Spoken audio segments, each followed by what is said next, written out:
Hey everyone, welcome back to MaryBird's Backyard Garden. Glad you could join us. I'm Jeff. And I'm Mary. And we've got some good stuff for you this week. Certainly do. A little bit of different stuff, don't we, Mary? We're going to get a little Unusual. wiggly and wriggly up here, aren't we? It's going to be fun. I'm excited. I'm excited to learn about what you have for us. Are you excited? I'm very excited. Okay. But first we got to ask you, Mary, what's new in the garden this week?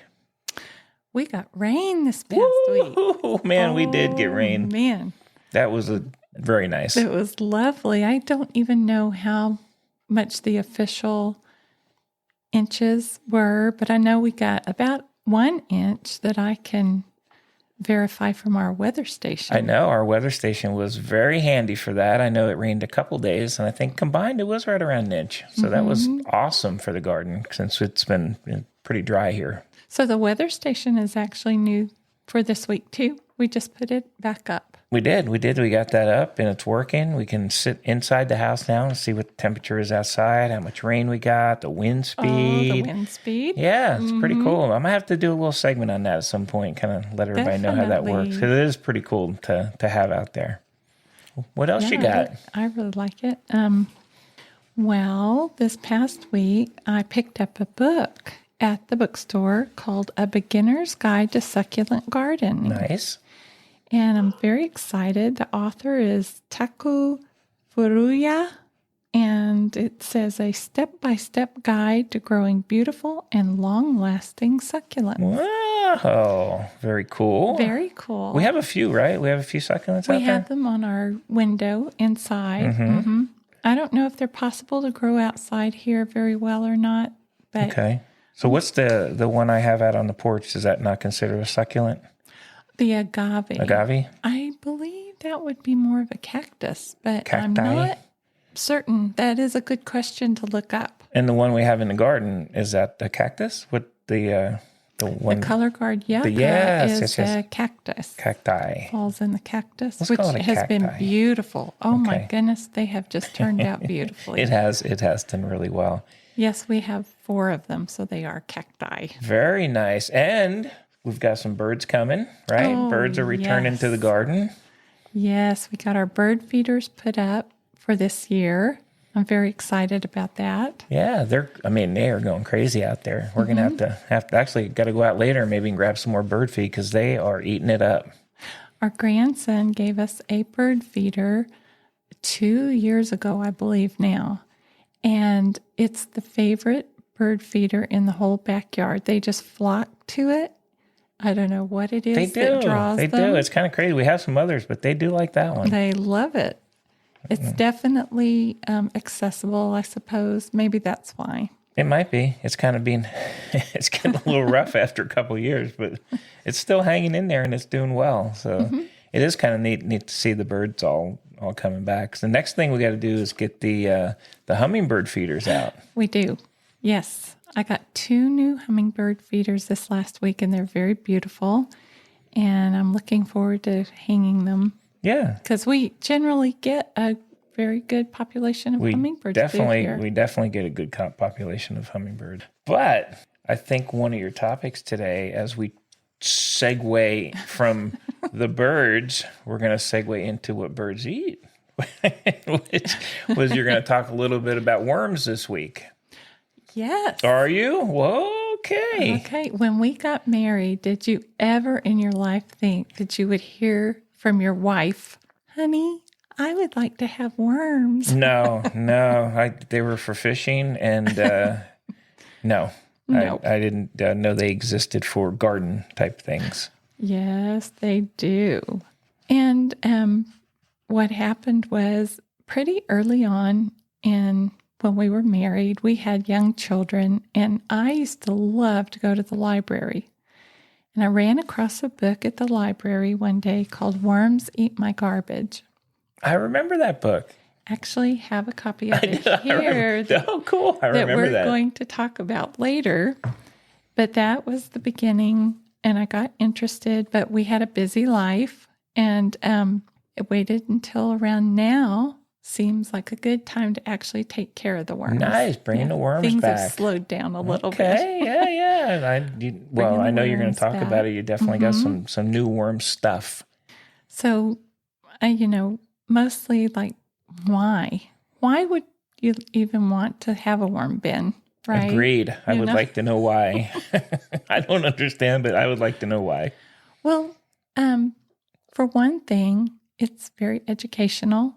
And it's interesting to learn about how the whole life cycle happens and how we can support new growth through produce and fruits and vegetables that are not at the top of their game anymore, but we can grow more worm castings and create more nutrition in the garden for new plants. Nice. And not all worms are the same.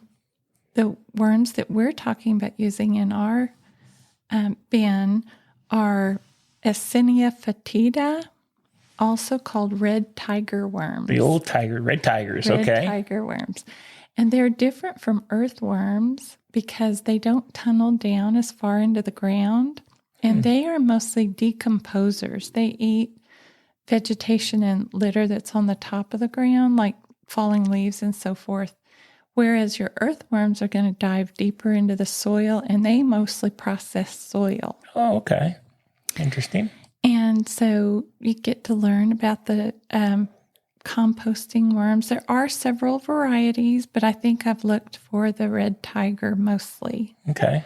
And a lot of them fall under the red wigglers. The red wigglers. We're going to call them wigglers. Okay.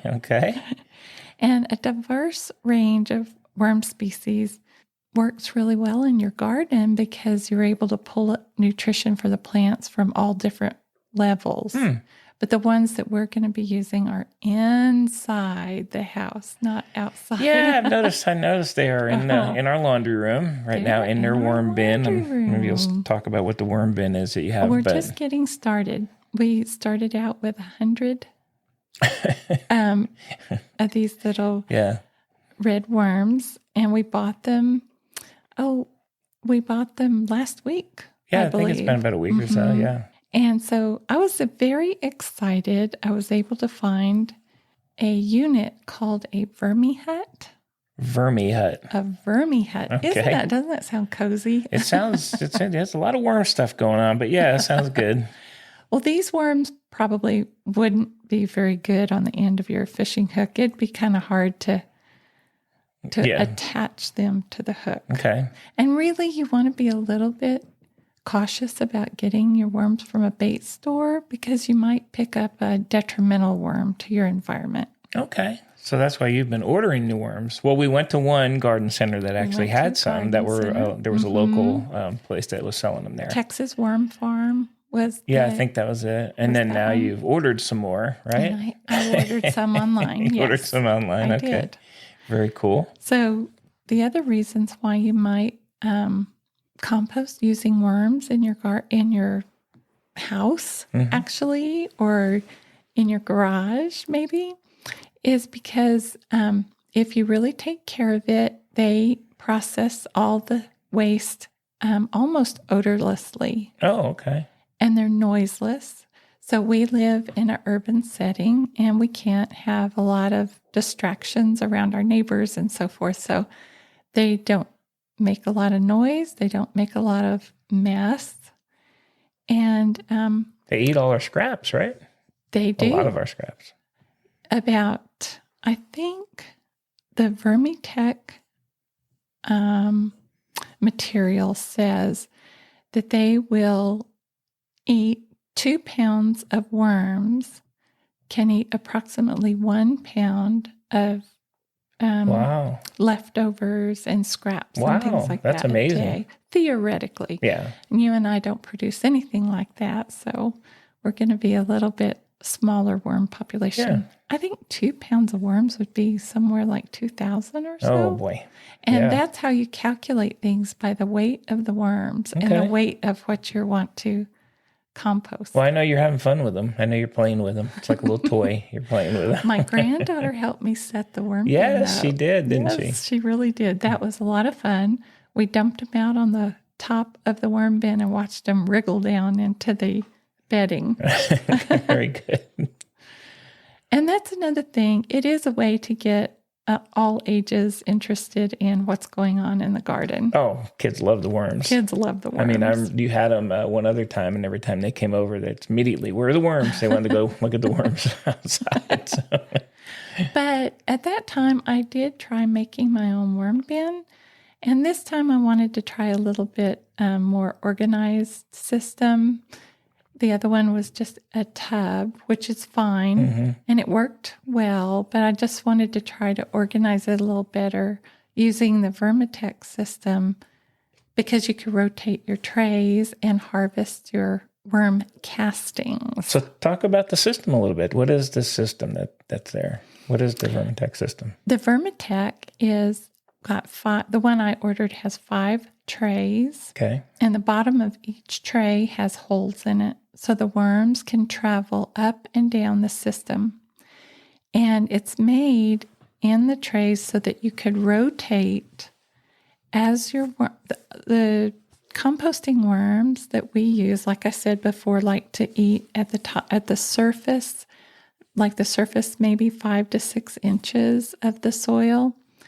And so when your one tray gets used up, they've eaten the bedding and all the other food that you put in there, you rotate so that your worms can travel up and have a new tray to begin working on. Okay. And what you do is you layer the trays with shredded cardboard or paper and also coconut fiber. And those are the 3 choices that I'm going to depend on in our inside worm bin. And I know you shredded a lot of cardboard. I shredded cardboard with a cross-cut paper shredder. You did. I know you spent all day shredding cardboard that one day. I did. Cool. And it's a lot of fun. You want it to be moist because worms don't have lungs or other respiratory systems. They breathe through their skin, and it needs to be moist. Oh, okay. So they can process oxygen. They do need oxygen. You can't put them inside of a garbage bag. Yeah. Because they won't live. Okay. Mm-hmm. Whoa. And what a wormy what stuff. So what is the end game? So why do you do it? I mean, what are we trying to produce? Well, in our case, we want to harvest what's called vermicompost. And that's going to be a combination of worm castings, which is poop, and worm poo. Worm poo. Okay. And some of the bedding material will probably not be digested by then. Mm-hmm. And so it's very nutritious for the garden. It introduces a lot of biology, and it introduces some elements that the plants can feed on. And that depends a lot on what you choose to feed your worms is what you're going to get out of it. Oh, okay. It also is a way to hold water and moisture in the soil. And here in our area, that's important. Yes. That works really well. Yeah. And so even in container plants, you don't want to add a lot, but you could add some, and it'll help hold on to the moisture. So in the system, where do you get where do you get it from? So is the bottom layer, you just keep cleaning the bottom layer out of your system, or top layer? How's that work? Well, there is a YouTube presenter that I like to watch, and it's called Vermiposting Learn by Doing. Okay. And I am following his system of having 2 layers of dry cardboard on the bottom so that it catches the liquid from the worms as they digest the food articles we put in there. And then you have your tray with the bedding, which we're using coconut coir because it came with the kit. Mm-hmm. And that's the one you're going to feed the worms in. And when that gets all full and used up, and you want to use those castings, you put that tray just under the new feeding tray, like you rotate one of the dry trays on top. Okay. And start the process all over again. And that encourages the worms to crawl up into the top layer where the food is, so that you don't want to lose your worms. Yeah. You want to try to hold on to as many worms as you can. Yeah. And then you pull that off and you harvest the worms, which I'm not to that point yet. Right. I could describe it at a later date. That's going to be very interesting, I think. Okay. You want the worms to run away from the light. And so I think the process has you shining a light. And so the worms will go down and you scrape off the castings off the top. Oh, okay. But you could harvest a lot of castings. Well, I mean, it's a good way to get some good food for the plants, right? Absolutely. I mean, it's a way of making your own compost. Yeah. You're keeping a small amount of waste out of the landfills, which, it makes me feel like I'm doing a little something for the environment. Doing your part. Yes, I'm Very doing my good. part. Very good. And also, we go out to the different stores and we do bring in a lot of nutrition for our plants, but then we pull it up when we pull weeds and we send it back off the property, right? And so with vermiposting, it is a way to recycle the materials that you've already purchased so that you don't have to keep repurchasing all the time. Very nice. So I have a question. Will the worm bin continue to live in the laundry room? Is that the plan? Well, our area gets very hot in the summertime, and we can have cold snaps. So the worms live their best at around between 40 and 80 degrees. Okay. So they're going to be insiders. The vermi hut is going to be an inside. Yeah, it's not a worm big. bin. I mean, it's not a big. I'm joking with you, but it's not like a big thing. Maybe 2 by 2 by 3 feet tall. It doesn't take up a lot of room. I just like messing with you about it. Okay. So you might be curious about what should you feed them? Yes. Because I know we save stuff, but I don't actually watch the feeding process. So what are we feeding, Mary? What are we feeding them? Well, I love to feed the worms. That's the best part because you get to dig around in there and see what they already ate up, what's all gone, and it's very surprising. But leftover vegetables and leftover fruits that are not citrus, you want to add citrus peels a little at a time. You don't want to overload the citrus because it'll get too acidic and your worms will leave the bin. Okay. So you want to do your leftover vegetables, fruits, a small amount of cheeses might work, used coffee grounds and used up tea leaves. And then if you have grains like oatmeal or cornmeal or grits or anything like that, you can grind it down and sprinkle that into the worms. Love that. And I always put in ground eggshells for grit. Yes, you do. But what do you do with the eggshells before you put them in, Mary? Do you cook them? You bake them? That was quite a surprise the other day when you opened the oven door. That was. So I have to tell everyone that Mary said, we'll save the eggshells. So, okay, we'll save the eggshells. And I noticed the oven was on. It was I think it was like 200 degrees. And I was like, hey, what's going on in the oven? I opened it up and it was eggshells. And I wasn't quite sure what was going on. But you have been baking the eggshells before you feed them to the worms. Yeah, you want to dry them out a little bit so that they could grind down. I get it. And then they're not real smelly. It's just very funny. I did read in the Worms Eat My Garbage that she actually puts a whole eggshell in, tucks it into the bedding, and the worms like to get in there all cozy and clustery. And I might try that one day. Okay. Hey, you are having a blast with worms. I know that for a fact. Also, if you have stale breads or baked goods, you could add those in there too. But foods that you want to try to not use would be mainly meat and bones or any type of plasticky things. Mm-hmm. And I would avoid like highly salted foods, your pet foods or something like that. A large quantity of those would be detrimental. And you don't want to add any of your pet waste or anything like that. No, I wouldn't think so. Some people think you can. Oh, really? And so I am choosing not to do that. Okay, yeah. If we did that, I think we'd have to have a little talk about where the worm bin is. Yeah, I think the worm bin might have to move from the house if that happened. It's not happening. Yeah. But you want to start feeding very slowly. Like we started with 100 worms. And so that was, I think my granddaughter and I put in 1 lettuce leaf, and I think we put in 2 strawberries. Yep, I think so. Yeah. And then a little eggshell and coffee ground and some oatmeal, ground up oatmeal. And they did gobble it up. Yeah. I was very surprised. But I did lose some of the worms.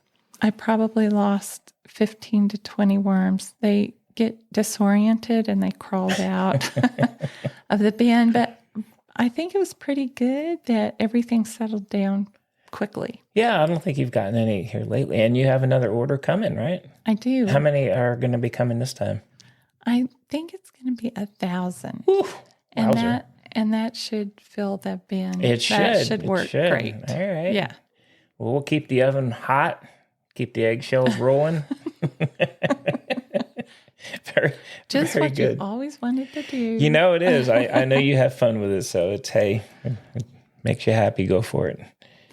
And it does, actually. That is part of the garden. It's interesting and part of the soil food web. Yeah. So the thing about vermiposting is it's a really excellent way to take, to provide nutrients for your garden. Mm-hmm. But it does have 2 disadvantages over regular composting. It won't kill weed seeds. Okay. And it won't kill any, say you had tomato blossom and rotter, tomato blight or something. It won't kill that pathogen. Those are the 2 things to keep in mind. But other than that, yeah. Very man. Good. That was a lot of good info on worms. I know I learned a lot. I hope everyone out there is learning some too. I'm sure they are. It is kind of it's very much more than just throwing some worms in the garden and letting them go. Oh, for sure. These really are not the type of worms that you would throw in the garden anyway. Good. Okay. Mm-hmm. So I do recommend this book. It's called Worms Eat My Garbage. And the copy that I have is the 35th anniversary. The first author was Mary Apelhoff, and she self-published this little booklet because she wanted home gardeners to be able to feel empowered to create some of their own compost. And Joanne Oslewski kept the tradition going and added a little bit more information to the book. So if you're able to pick this up, called Worms Eat My Garbage, it's very interesting. Good. And I've enjoyed reading this. I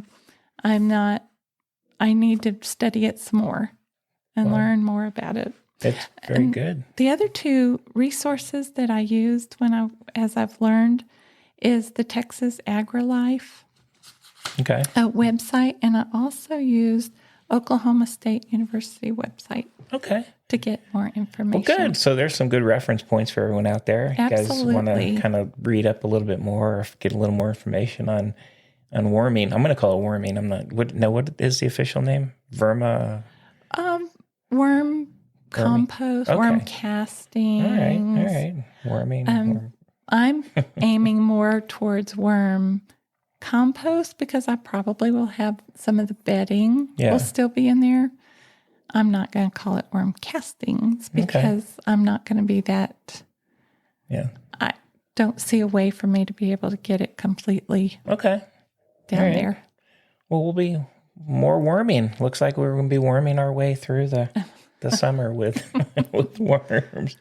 Well, that was very interesting. Very cool. I like the subject. That was a nice subject for this week. Do you have anything else for our listeners? Well, pretty soon you brought up that the Lady Bird Johnson Wildflower Center is going to be holding their annual plant sale. They will. Which I'm super excited about going to. I think the first weekend is a members only, but I think it goes on for several weekends after that. It does. And we are lucky enough to live in an area that is in Austin. The Lady Bird Center there is in Austin. So we're lucky enough to live close enough we can go and drive. And absolutely. Well, number one, we can visit it, but they do have the sales, which are pretty cool. Mm-hmm. And the other thing I'm looking forward to is going to the Backbone Valley Nursery coming up maybe this week or next week. Yes. I know that's on the agenda as well. It's located in Marble Falls. In Marble Falls. You got me keeping me busy. Some field trips. Got to do some more field trips, I see. Well, that's awesome. And, I'm rather interested on the other side of our rose arbor that we talked about before. We talked about the Peggy Martin rose. Mm-hmm. I was thinking of planting a Lady Banksia rose. It's a small yellow rose. It is a vigorous grower. It's very well adapted for our area. Okay. So I was also thinking about looking for one of those. Very good. Whew, you're keeping me busy. I have to add all those to my to-do list there. So, well, very good, Mary. I appreciate that. And that was some great information on worms. I hope everybody gets a little bit out of that and looks into it. I think it's actually is fun if just to kind of play with. I know, like every time I see you doing it, you have a smile on your face. So I know you're enjoying the worming activities. Well, it's quite odd, but you're correct. Yeah, no, it's cool. It's part of the gardening. It's part of the what we do, and it helps with the the waste and stuff too. So I think it's doing both. So very good. Hey, we appreciate you guys joining us. We hope you visit our blog at MaryBirdGarden.com, and we're going to continue to do our DIY. And we're going to continue to bring you information and hopefully some new information. I think worming may not be on everybody's radar. So hopefully you introduced something a little bit new today. But I mean, it's been an awesome experience doing the podcast. Mary, anything else to add? No, I wish everyone happy gardening and happy spring. Okay. Well, hey, we'll see you guys here next week at Mary Bird's Backyard Garden. Hope you join us again. We'll see you next time. Bye. Bye-bye.